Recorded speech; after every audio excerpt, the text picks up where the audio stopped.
Hello, and welcome to another episode of Memory and Engagement Opportunity for Wellness. My name is Michelle Hobb. I'm a speech language pathologist and the leader for Meadowlark Special Programs. Thank you for joining us today.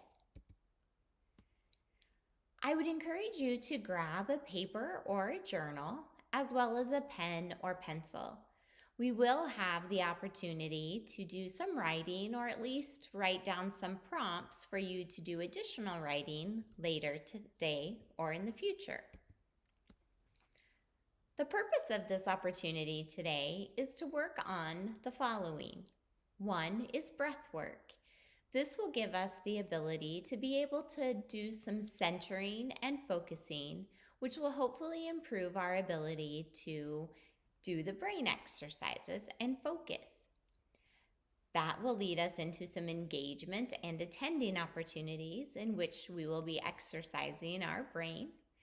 We will hopefully do some learning and remembering, and maybe even trying something new with the homework that you might have. So let's begin with our breath work. I'd like to do the same thing that we did the last time that we were together in working on opening our arms up wide on our inhale through the nose, and then bringing our arms back down to center just below the rib cage. This is helping us to really visualize opening that space within the diaphragm for good solid breath. And then as we bring our arms down and coming back onto the belly or just below the rib cage, we'll work on the exhale and really pushing out all of the breath that we took in. So let's just try a couple together. So we're breathing in through our nose and out through our mouth. I would like to start with doing 3 and 3. So we'll breathe in for 3 seconds and out for 3 seconds. Here we go.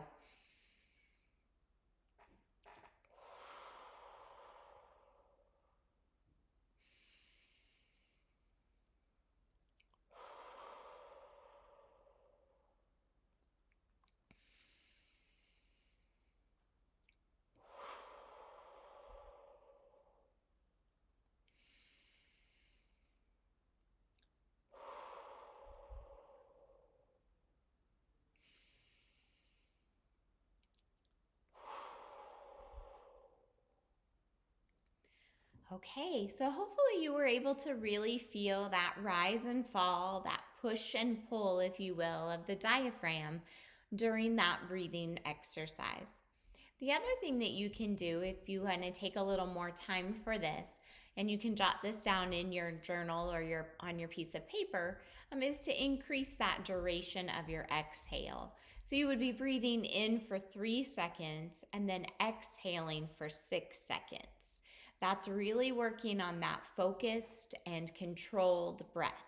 So that would be another way to expand that breathing work and work on focus. But for the sake of time, let's keep moving. In previous sessions, we've done a walk down memory lane, and usually what we do is watch some sort of a funny video or other, and then it kind of conjures up some things that maybe we recall from maybe our working experience, family life, childhood experience. And the reason that we do this is that reminiscing is beneficial for the soul and the mind. It helps us, obviously, with some of those good and warm feelings from the past, but then it also helps us in that long-term memory, that recall of things that happened a while in the past. So today, I wanted to go down a little different lane with you, if you will. During this week here of this week of January, a little too cold outside to be June, but January 25th is National Opposite Day. And I found this quote here from Dina Metzger, who is a writer, and I thought this was really good. So I am also putting this in the messenger for Thursday so that you have access to this. But I'll read this with you. Write against patterns. go against the devils, write what you never write, lie, validate what you don't validate, indulge what you don't like, wallow in it. Write the opposite of what you always write, think, speak, do everything against the grain. So when we think about January 25th being National Opposite Day, I thought this was a pretty good thing for us to explore. So I would like for you in your writing, in your journal or in your log, did you live your life going with or against the grain? So you can jot that down if you would like, but as I mentioned, it is going to be in the Thursday Messenger for you as well. So this is looking back in your history, taking that walk down memory lane. What were the benefits of how you chose to live your life? So whether you walked with on that memory lane, whether you walked with or against the grain, what were the benefits? How might your life be different if you lived the opposite of what you did? Looking at your life in retrospect, what kinds of things do you think would have been different had you done a different path, gone a different lane? And what advice would you share with others about doing the opposite of what they might feel comfortable doing? So giving advice to someone else, how would you support that person or discourage that person from doing the opposite of what they feel is comfortable? So just a fun little task to take you down that memory lane and then also to do a little bit of reminiscing and journaling. So journaling and writing, great exercise for our brains. As I mentioned, January 25th, 2021 is National Opposite Day. I really liked this little picture here as well. Don't keep calm. It's opposite day. And having the crown upside down, some days we all feel like that. In fact, today in history, as I'm recording this, the forecasters predicted we would have like 4 to 8 inches of snow. And being opposite day, we ended up with a dusting. I wasn't very pleased with this. Anyways, enough about the weather. So let's get on to doing our brain exercise. Last week, and in the week before even, we've kind of had a history of doing some card work. And last week, one of the exercises we did was looking at saying, or in the opposite of what we saw, or inhibiting our natural response of saying exactly what our brain wants to say or what immediately comes to mind, and inhibiting that response and saying the opposite. So if we were doing this exercise in a matter of inhibiting the natural response or saying the opposite, when I see this card, I would, instead of saying hearts, say diamonds. Or instead of saying red, I would say black. Okay, so I gave you some homework last week actually to have you practice this exercise using a deck of cards within your own home. I hope you took advantage of that and got to be pretty speedy at doing that inhibition of your natural response or simply naming the opposite of what you saw.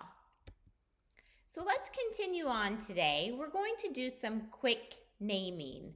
We're working on naming opposites, again, fitting right in with our National Opposite Day. But why, might you ask, would we want to do this anyways? Well, part of the reason is that the more we stimulate word finding abilities, then the easier it is to have conversations and to find the word that you're looking for in a certain situation. We want to do as quickly as we can, and maybe even on some occasions, finding as many different words to help us describe as possible. Okay, so we're working on word finding, for opposites. So we'll do a few here together as warm up, if you will. So the opposite of hot, cold. The opposite of new, old. The opposite of light, dark. We could also go with the opposite of light could be heavy, if we wanted to go with that semantic meaning. Raw, the opposite is burnt. And cheap, the opposite is expensive. Okay, so we're just working on coming up with those words, putting ourselves in a structured, focused environment for word finding. So let's continue. The opposite of healthy, sick or ill. The opposite of sun, moon. The opposite of dry, wet. Repair, broke. Strong, weak. Okay, so how are you doing with this? Does that feel pretty comfortable, pretty easy? Those words come to you pretty quickly.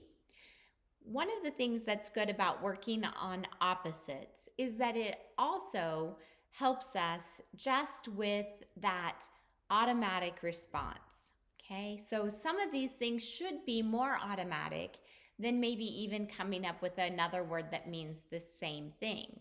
So for example, repair, you might be able to come up with the opposite, broke, faster than you could come up with another word that means the same thing, such as fix.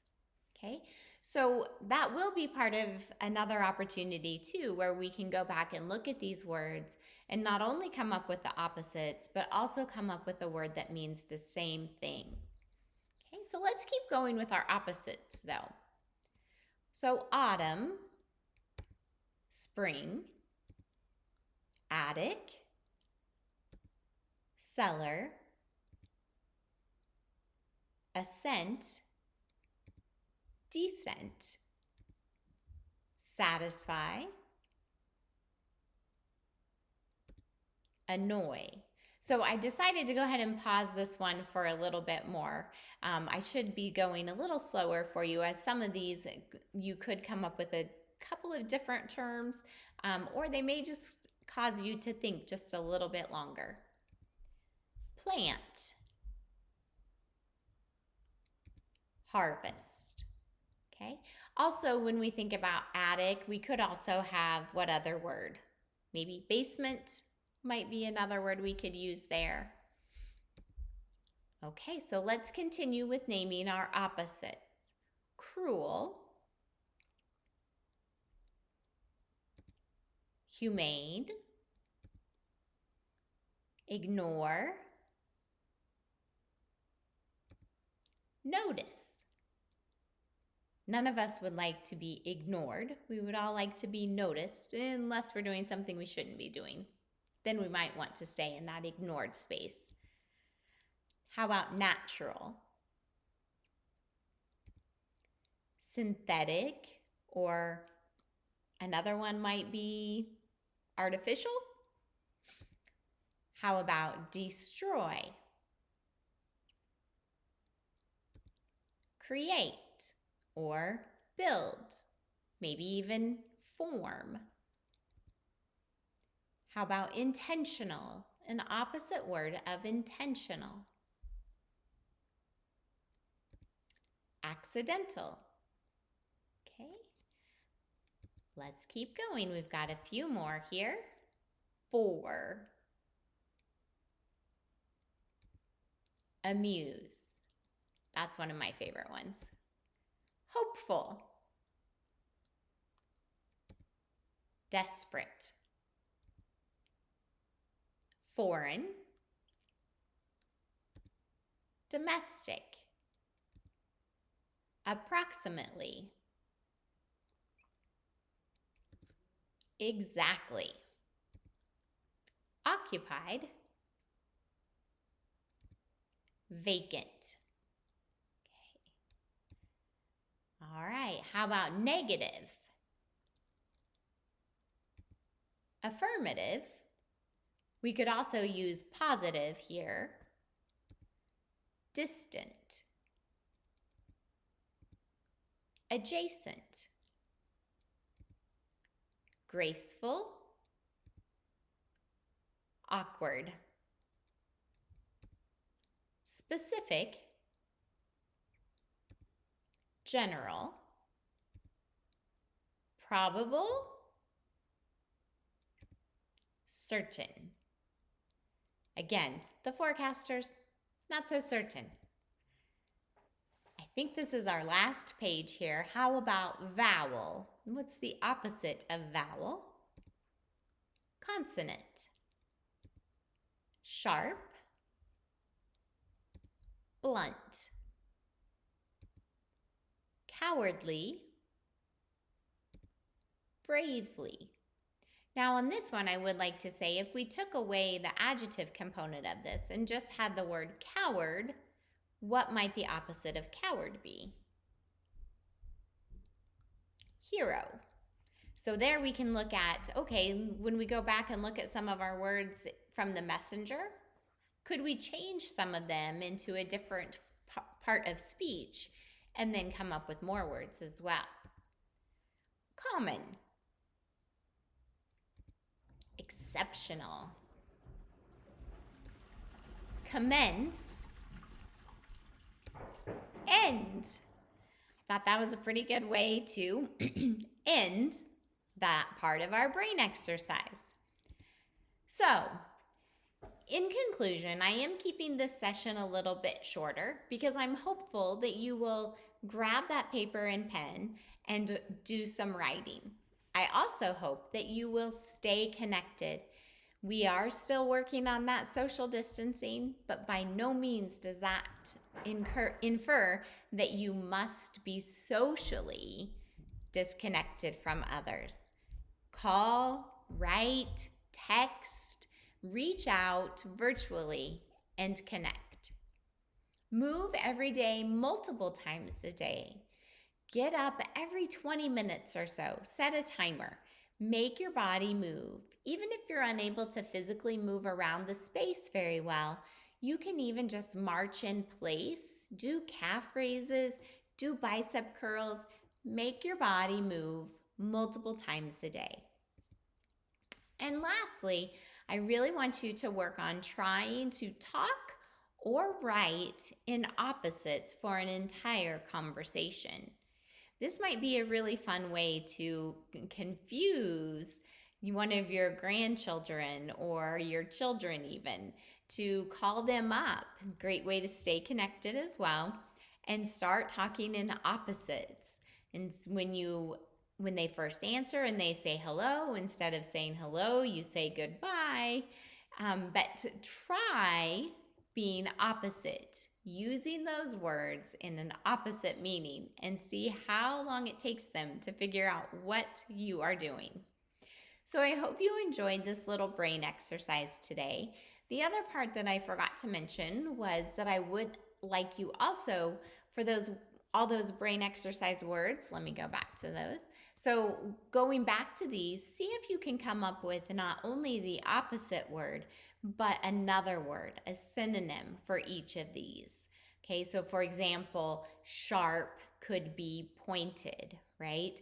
What are some opposite words that mean the same? Some words that mean the same for these words that are listed as opposites.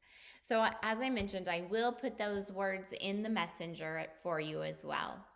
So I hope you have a wonderful day and enjoy being opposite about something. Take care. Bye.